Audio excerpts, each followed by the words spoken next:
മൂവാറ്റുപുഴയിൽ വൃക്ക മാറ്റിവെച്ച യുവാവിനും കുടുംബത്തിനും ക്രൂരമർദ്ദനം. പെരുമറ്റത്ത് താമസിക്കുന്ന ശ്രാമ്പിക്കൽ വീട്ടിൽ അസീസ് മൈദീനെയും കുടുംബത്തെയുമാണ് ഒരു സംഘം ക്രൂരമായി മർദ്ദിച്ചത്. സംഭവത്തിൽ പോലീസ് കേസെടുത്തു.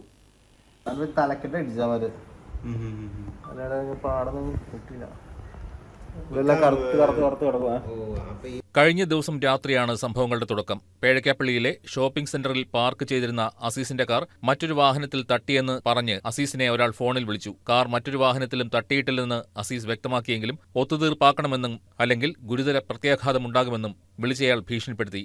ഇതോടെ അസീസ് ഭയന്നുപോയി. രാത്രി 11:30-ഓടെ ഭാര്യയെയും 3 മക്കളെയും കൂട്ടി പ്രതികൾ നിർദ്ദേശിച്ച BOC ജംഗ്ഷനിൽ അസീസ് എത്തി. കാറിൽ BOC ജംഗ്ഷനിലെത്തിയ സംഘം അസീസിനെ ആക്രമിക്കുകയായിരുന്നു. അസീസിനെ മർദ്ദിക്കുന്നത് തടയാൻ ശ്രമിച്ച 3 മക്കളെയും ഭാര്യയെയും സംഘം ആക്രമിച്ചു. താൻ വൃക്ക മാറ്റിവെക്കൽ ശസ്ത്രക്രിയ കഴിഞ്ഞ് ചികിത്സയിൽ കഴിയുന്ന രോഗിയാണെന്ന് പറഞ്ഞിട്ടും അക്രമികൾ പിന്തിരിഞ്ഞില്ലെന്ന് അസീസ് പറഞ്ഞു. ഞങ്ങളിങ്ങനെ വണ്ടി തട്ടിയെന്ന് പറഞ്ഞിങ്ങനെ അവർ വിളിച്ച് ഒരു 11 മണിയായി കാണും. 11-11 സമയമായി.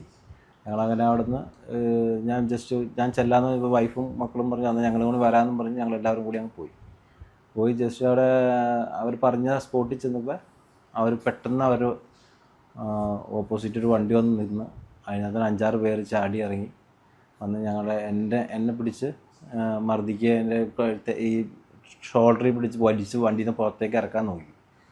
അപ്പോൾ അതുകൊണ്ട് വൈഫും പുറത്തേക്ക്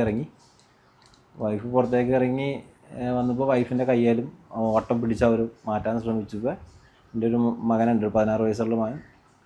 അവൻ പുറത്തേക്ക് ഇറങ്ങി വന്നപ്പോൾ അവനെ മർദ്ദിച്ചു. ബഹളം കേട്ട് നാട്ടുകാർ ഓടിക്കൂടിയതോടെയാണ് അക്രമികൾ സ്ഥലം വിട്ടത്. മുഖത്തും കൈകൾക്കും പരിക്കേറ്റ അസീസ് ആശുപത്രിയിൽ ചികിത്സയ്ക്ക് ശേഷം വീട്ടിൽ വിശ്രമത്തിലാണ്. സംഭവത്തിൽ ചൈൽഡ് ലൈൻ ഉദ്യോഗസ്ഥർ കുട്ടികളുടെ മൊഴി രേഖപ്പെടുത്തി. മൂവാറ്റുപുഴ പോലീസ് കേസെടുത്ത് അന്വേഷണം ആരംഭിച്ചു. News desk KCB news.